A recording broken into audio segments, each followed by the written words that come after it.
Mau Mau is back, folks. Peak Apothecary Diaries has finally made its return, and I could not be more excited to see the many Mau Mau faces.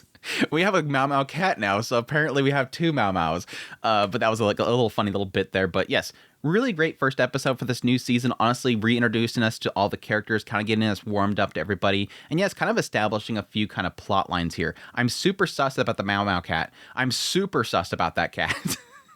It really feels like that cat came out of nowhere. But I don't know. There's a few things around that where it seemed like Mau Mau was noting a certain things like, oh yeah, the water's turning gray. Yeah, obviously the cat's dirty. It's going to have a lot of dirt on it. And so yes, it's going to turn gray. But yeah, there was like a side of me that's like, oh yeah, I know later on she's going to bring up the fact that water was gray. It had this sort of substance on it. It was probably a plot to take out the princess. I think that's where it's going with that. Like, it shows this whole shot where this other girl that caught the cat was walking through at night, and suddenly this cat attacks her, which, yes, could be the introduction to the fact that she's met the cat before, she's caught it before, she's good at catching the cat, but it's like, I bet that cat was set up to do something to the princess, and it sort of leads me to believe that because, yeah, they're obviously being very protective of this child because, yes, every child this emperor's had before ends up dead way too young. And so, yeah, obviously there's going to be a lot of jealousy surrounding Gyokyo and the child there. And so there's probably going to be somebody that wants to get rid of that child. So they're being very protective of that child, seeing her around with all these other eunuchs and stuff like that. So I'm kind of sus on that whole thing there, which is great because Mau Mau understands that. Okay, this cat is going to be a stray. It's going to be very dirty. And yes, a child is going to be very susceptible to different diseases and whatnot. We got to clean it first, even clip the nails and everything like that. So I'm like, okay, good. Even though the child's crying, it's good to keep let's wait. Let's wait. Let me clean it first. Let's make sure it's nice and clean, everything. And yeah, good thing we don't have to neuter it. The eunuch jokes was just too much. The eunuch jokes was way too much in that scene. Yeah, I'm glad I didn't have to neuter it. Oh, sorry about that. Oh, wait, we can't be serving these sausages that we have a whole bunch of sausages. We can't be serving. Jitsy's like, not really, but I can't say anything. Like, it doesn't really insult me, but I can't really say anything. Speaking of Jinshi, I was very, very sad to learn in this episode that Goshun is pro-censorship. Despite the fact the Emperor literally says, I want to see more stuff in these books. Like, she's literally selling to everybody in this inner palace these lewd books, and he's literally like, too much. We need to censor that. It's showing too much. But the Emperor said, I don't care. Like, Goshun's like, I want more censorship, but the Emperor said less. I want more censorship. Like, I'd be like, I'm sorry, I guess I'll have to talk to the Emperor about that then. I guess I'll have to talk to him about that then. You cool with that, Goshun? They want more lewd. Yeah, there's a lot of stuff that they're kind of building up with that whole thing there, but I guess I should start from the beginning. I'm getting way ahead of myself, but yes, opening up the episode, again, establishing pretty much a bunch of reintroductions to characters. Side note here, the idea that, yes, obviously Loulan, after the whole garden party, it seems like her father is being very protective, so he's like assigning her a bunch of maids, which that's seemingly causing problems for Jinshi because, yes, that looks kind of bad upon the other ladies. It's like this whole, like, is the lady in waiting aspect, the maids, is that sort of like a flex thing there? Which I can obviously see that. That's why they all want to kind of dress up pretty. They want to look good, is because they're sort of always around the different consorts, so they have to make them look good in respect. So I'm kind of curious if that's an aspect of, like, is it sort of a wealth show there, that they have a lot of lady in waitings and whatnot? Because, again, that seems to be bothering Jinshi quite a bit. But anyways, that's kind of a brief moment there. I kind of was interested to get more into Loulan's character. Hopefully we do in this season, because with the first season, we got barely any of her. Besides her being like super tsundere and being seemingly interested in Mau Mau in some way, she was totally a tsundere with the first season. But yeah, let me cut over to Mau Mau making some perfume oil. Get a little bit of the idea of like using certain perfume oils and whatnot to end pregnancies, which, again, always seems, whenever she brings up stuff like that, sort of scares me, because that seems like it's a little bit of a flag there.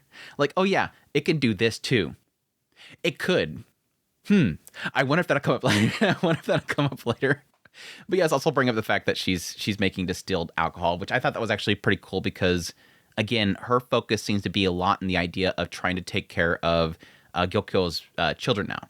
Because she now has a new child. That child is very young, and again, very susceptible to diseases and whatnot. So she wants to do things that will sanitize the area and kind of protect her. So super cool there that she's making distilled alcohol for that sake. But yeah, I totally forgot that Gyoko was also pregnant again. She knows that, yes, that technically she's pregnant again. She's trying to keep it a secret from the quacking dog. The quacking dog that can't keep his mouth shut. And I'm like, yeah, I seem to remember that was brought up at the very end of the first season, that she is already with another child, which also technically explains why the Emperor is visiting regularly. He's obviously wanted to be there for his new child, but also because Gyokyo is also pregnant again, which, yes, is obviously showing that he's very much so favoring Gyokyo over all the other consorts. It seems like she's turned into basically his favorite at the moment, that he would still stay at her side despite the fact that she's now pregnant, which might not actually bother him. I mean, it's a good chance that might not bother him. I would think that they'd want to inform him that, just in case he doesn't obviously mess up the current pregnancy that's going on. So, but yes, Mao Mao receives a package from the madam. The madam apparently sending her a whole bunch of lewd books that have a lot of information about how to do lewd things, which that was kind of interesting. That, yes, obviously Mao Mao, when she was in the previous season, was actually having a meeting with all the consorts and helping them all with their strategies in how to, make the Emperor happy. And so they had this big get together. They were showing a bunch of lewd books and informing them of different ways they can, fulfill the Emperor's desires. And yeah, technically it seems like she's bought in a whole bunch of them. And this is something the Emperor has ordered for them to bring in and under her guidance. And this is being distributed to all of the consorts and all the lady-in-waitings. That was the interesting thing there. She mentioned the idea that, yes, obviously it's pretty much in demand that the servants that come in there are all virgins. Now, yes, they did indicate the idea that a lot of what Jinshi's purpose is in the inner palace is, I think Mao Mao assumed anyways, is that he is there to sort of see if they are not faithful to the Emperor. And so, yeah, a lot of these servants and lady-in-waitings and whatnot around them are all going to be virgins brought in there in order to serve the inner palace. But it seems to indicate the idea that Mao Mao is doing this under the direction of the Emperor in order to inform all the, not just consorts, but the servants as well, to be prepared for, yes, to service a male. But it doesn't really kind of 100% say that it's for the Emperor himself, that all these servants must be informed on this kind of stuff, but it just seems like an overall thing of, yes, instructing these women on how to, perform for the Emperor. Very interesting thing there. I mean, it makes sense with the previous season that it's specifically for the consorts so they can service him, but this is going out of its way to say for all of the servants themselves, all of these virgins. So I'm not sure if that's indicating there that it's for this Emperor's sake or just in general. But yes, that also facilitates the other aspect, which it does seem like Jinshi, based on the previous season, was inquiring Mao Mao what the best way in order to increase the literacy rate of the servants, which I don't know that he necessarily got into details of why that was important, because yes, typically with a lot of these older civilizations, they didn't want the common folks, the servants, to be informed on things like this. But it seems like this is something that he wants to have happen, at least in the inner palace, is to have all these servants able to read and write. So yeah, she's distributing this and thinking that it's a really good way of doing that. A really good way to do it. Let's start spreading all these lewd books and all these other novels throughout the servants themselves and instruct them how to read it. And that seems like a lot of the episode was a lot of focus on that. Because yes, it gets into Loulan and how she was getting into this novel series and how she really badly wanted to read it because her friend was losing her voice reading it for her so often. That was cute. The idea of, yes, she lost her voice and I want to learn how to read it. She made a copy for me. Oh, I'll just read it for you. No, I want to do it. Oh, Yosh starts patting her head. You're such a good girl. And then starts to teach her how to read and write by writing a bunch of herbs down. Is this going to be something I'm going to use often? Yeah, we should probably start with greens. But yeah, a lot of stuff around those books is really great because it gets to see that kind of goofy nature of Mao Mao again. The idea that she's trying to hide the fact that it's these lewd books. And the stupid dog speaks up and she does a whole cat thing. She starts talking about how it's undergarment stuff. And she's like, yes, he took the bait. I could get around this whole situation. She's goofy. But yeah, that's when we get into a little bit into the princess, which I thought was really fantastic, that she's very active. And so it kind of feels best to have her kind of get out there more, which, yes, that's where we finally get the permission to take her out into public, let her walk around a little bit. And I like that fact that they get a little bit in the idea that there's a mixed reaction to a lot of the people surrounding them. Obviously, yeah, you're going to have a lot of people that are probably for the other consorts that don't like the existence of this princess, that this is something that's going to make Yokyo more favorable to the emperor. She gave him a child. And this is the princess. They don't like her existence, which, yes, does get me into my fears around things like the cat and whatnot, and how it seems like it gives a little bit of a sign that somebody could be possibly already after her life. yeah, get this cat out there and have it have something on it to get to the princess, and then the princess gets sick. But no, I like how Mao kind of points out that yes, a lot of these people are like super happy to see her. Some are like, oh, she's so cute. But then you have some people that are very angry. And then as she gets older, this is something that she's going to figure out. She's going to figure out what each one of these gazes means, which, yes, is obviously a painful thing. It's like right now, this kid's so innocently and kind of charging around and super happy and everybody's watching her. But then eventually she'll figure out, oh, these aren't faces that appreciate that I'm here. But no, I love the fact that Gyokyo, fully knowing how resourceful Mao Mao is, it's almost like she wants her daughter to learn from Mao Mao so that she can be as smart as Mao Mao is in regards to sort of threats that will come to her. That yes, Mao Mao has figured out so many things that has affected me directly. And yes, has saved this child's life directly. That if I want her to live a healthy life, there's a lot of things that Mao Mao can teach her that will protect herself. That yes, if somebody were to try to poison her, try to take her out, there's ways that she can get around that. And Mama is resourceful enough that she'd be able to teach her that knowledge. So it's really cool. Yeah. It's like, yeah, when you go out there, can you teach her about the flowers and the creatures? And Mama quickly picks up on that. Yeah. She wants her to learn about herbs and, poisons and how to get rid of certain things. She'll be married off within 10 years. And the moment that she's there, she's probably going to have a lot of people that doesn't want her there. But yeah, eventually we run into the cat, which again, like I said before, sus. I'm suspicious of the cat.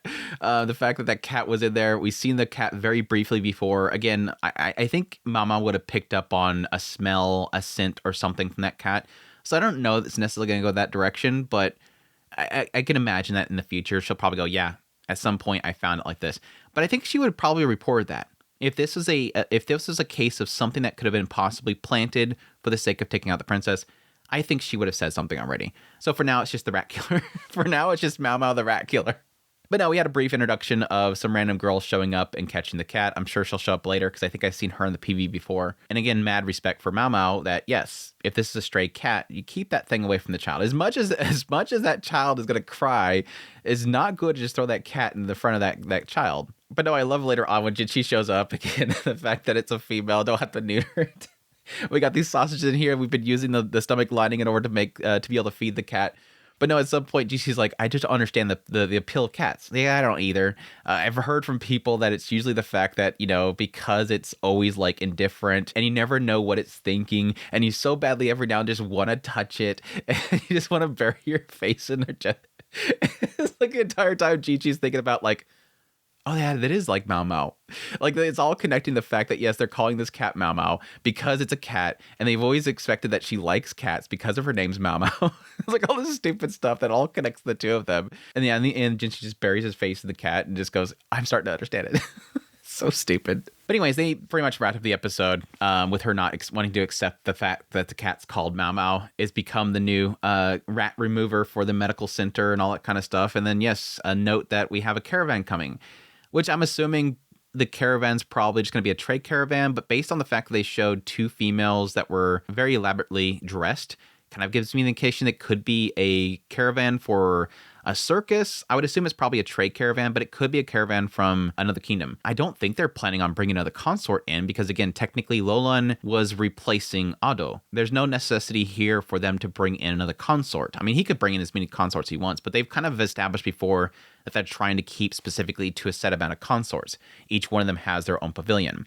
So we'll see. It could just be just a trading caravan. Anyhow, that's my thoughts on episode 25, Apothecary Diaries. Again, super excited to see the series come back. Not too much to dig into with this episode, honestly. Usually I get a nice little bit here to kind of speculate on. Last season around Jinshi and Ado and Mao Mao and all that kind of stuff was super interesting to kind of dig into. So I'm hoping that in the coming episodes we'll do that. So yeah, if you're new here, subscribe before you leave so that you get my weekly videos that I'll be doing on this series. I'll be definitely covering it every single week like I did last time.